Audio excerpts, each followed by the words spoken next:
played in the NFL for 11 years as a dominant defensive end, racking up 58 career sacks with the Cardinals, Titans, and Lions. Vanden, Bosch, almost like he's playing a different game. He's in the Nebraska Football Hall of Fame. Kyle Vanden Bosch joins Rock and Manooch with Jimmy B on Fox Sports 910. Coming up on the 4-minute mark in the third quarter. Murray running that read option. Murray stepping in. Touchdown. And they are putting it on the Jets. Thank you for CBS for that highlight, and they did put it on the Jets. It was a blowout victory, and that means now that the Cardinals are on their bye week. Welcome back, everybody. Rock and Manooch with Jimmy B. Fox Sports 910, 99.9 FM HD3, also the iHeartRadio app. Kyle Vanden Bosch is our guest. There is no days off for Vanden Bosch.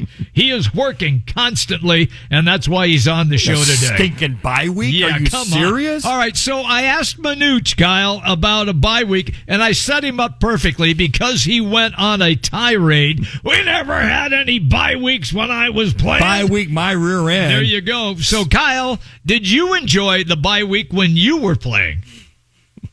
I really didn't. You know, once the season starts, you just kind of want to keep things rolling. One time during the bye, I think we had 4 or 5 consecutive days off. I took a flight down to Mexico. I was on the beach for a day, and then I changed my travel plans and came back home. It's really hard to relax when, particularly when you're in a situation like the Cardinals are in. Like, you just want to keep this thing rolling. You know, everything really over the last 2 weeks that you're doing, both offensively, defensively, and in special teams, you know, it's paying off and it's working, and you just want to keep that rolling. And, you know, particularly with the way this schedule unfolds, I got to imagine these guys are, you know, they need it. Your body needs it. Your brain needs a little bit of a time to get away, to refresh. Particularly, you know, I know on the outside, it seems like a small thing. You add that extra game, it's a big thing. And so I think it comes at a good time. I think, you know, this point in the season, we are what we are as far as health. We have the potential to get, you know, a couple of key pieces back in Darius Robinson and Jonah Williams. Hopefully that happens over this bye where, you know, this is the last little bit of time that they needed. And then, you know, you've got at least a more complete roster for the stretch run heading into the playoffs. But, you know, sometimes when you win a game like they won, particularly the last 2 games, you are just excited to get back to work. You're excited to get back in the building. You're excited to keep things rolling. So I don't think it will affect their momentum in any sort of way. I think Jonathan Gannon, as much as anything, does an excellent job with the mental preparation of his athletes and the players. So I'm sure he'll have a good plan. I'm sure he will prepare them for how they should approach their bye week, and they'll come back strong as ever. Yeah, and I wish we would have had that bye week, Kyle, because as a holder and backup quarterback, I needed that bye week to rest my fingers and make sure that I was mentally prepared. But I can see the point of get your treatment, get rested up when you got that 17th game of the year, and make sure you have that. But on the other side, to your point, man, you got all the momentum going your way. And I get that and understand that. But not that you can't recapture that and knock the rust off, I would think, within a quarter or two. For you, did it affect your play from the get-go the following game at all, or did you just kind of pick up where you left off? Yeah, once you get back, you have a normal week of practice. Sometimes you throw in an extra practice in your return week. So it's like riding a bicycle. I mean, honestly, you get right back into the flow of things. And you know, after a couple of days of practice, it's almost like outside of the extra pep in your step, outside of, you know, those bumps and bruises that have been bothering you the whole season, those are gone.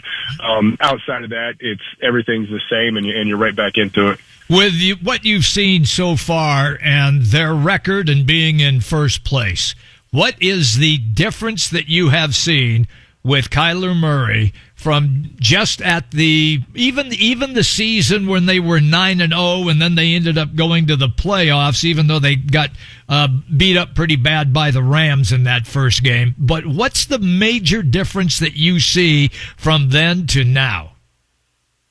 Kyler specifically, he did some pretty amazing things on Sunday. Chicago game, he didn't have to. Really, this game, he didn't have to either. I feel like with the weapons we have on offense, we can win games in so many different ways. And really, it was sprinkled in to a degree, the variety of weapons. He completed passes to 7 different receivers. James Conner didn't necessarily get going on the ground, but he had that screen pass early that really started the game and got things going. You've got your 2 backup running backs, some carries in the game, and they both look like they're coming along and running the ball physically, a lot like James Conner does. You involve Marvin Harrison Jr. early and throughout the ball game. Michael Wilson, Trey McBride didn't have a huge game, but when the ball's in his hands, he does some fantastic things.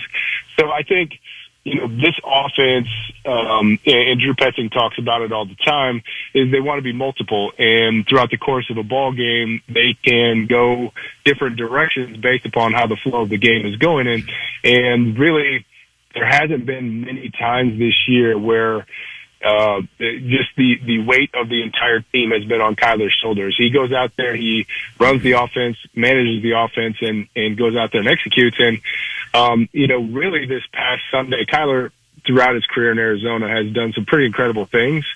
I don't know that I've seen a complete game where he had the type of control, poise, and accuracy that he had on Sunday. It was pretty impressive what he was doing with the football in his hands. Well, if you stick around, you tune in, which I'm sure you will, about 3:15, you'll hear Minucci's clipboard, which might include one Kyler Murray. And I know you probably stole my notes. That's exactly what I said, Kyle, is that that was the most poised, confident, and under control. He had the car, the team, on autopilot the way he was operating. Yeah, absolutely. Absolutely. And here's what I'll tell you, too. The difference between this team and the Cliff Kingsbury team that got off to a hot start, this is an incredibly disciplined team. I think even last year's team, I think that team played hard, and I think they could have beaten anybody, and they did. They beat some good teams late in the season, but they could have also been beaten by anybody. I think the difference between this team and that team is with this team, the least penalized team in the league, a disciplined team, a physical team, I don't think they can be beaten by anybody. I think there's at least half a dozen teams that don't stand a chance against this Arizona Cardinals team because they're so well coached that they don't do things to beat themselves. Kyler Murray has 3 interceptions on the year. They don't turn the ball over. They don't have silly penalties. They don't have delay of game penalties. At no point do you look at this team and think that the execution's sloppy. They still may be lacking talent in some areas, but the guys they have, they understand the game plan. They go out there and execute it, and they just don't make stupid mistakes. And that's, again, you could take at least half a dozen teams in this league. You give them enough opportunities, they're going to find ways to beat themselves. This Arizona Cardinals team does not do that. Cal, and end it with this, looking at this front seven, the way they're bringing blitzes and stunts and what have you. Xavier Thomas, Zaven Collins, Baron Browning, I thought put some pressure. When you get Darius back, it's kind of a ridiculous wealth of rushers that can put pressure on quarterbacks. And even with Aaron Rodgers getting the ball out quickly, he was still getting harried, I would say, and rushed. So there's going to be a plethora of rush ends or rushers per se once Darius comes back. Yeah, and, I think that's probably the most surprising revelation of this football team.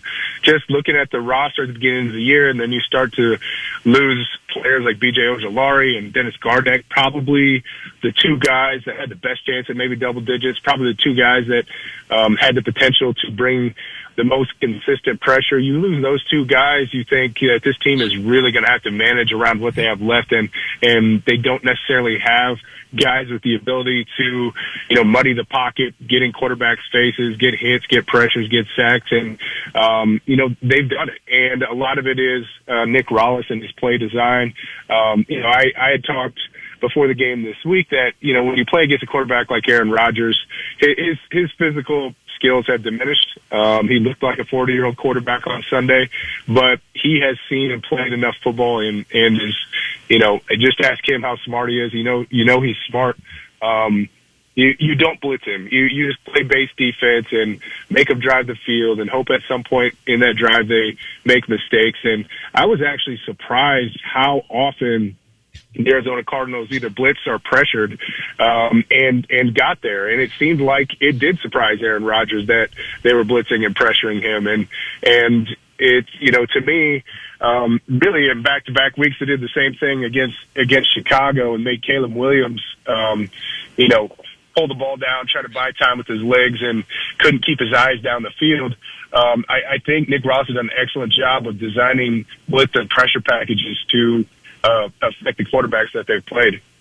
Always good, pal, when you come on the show. By the way, have a good weekend off. Are you headed to Cabo and then changing your flight again and coming right back? He's got a coach. Brophy Prep's going to the playoffs, man. They are. I know.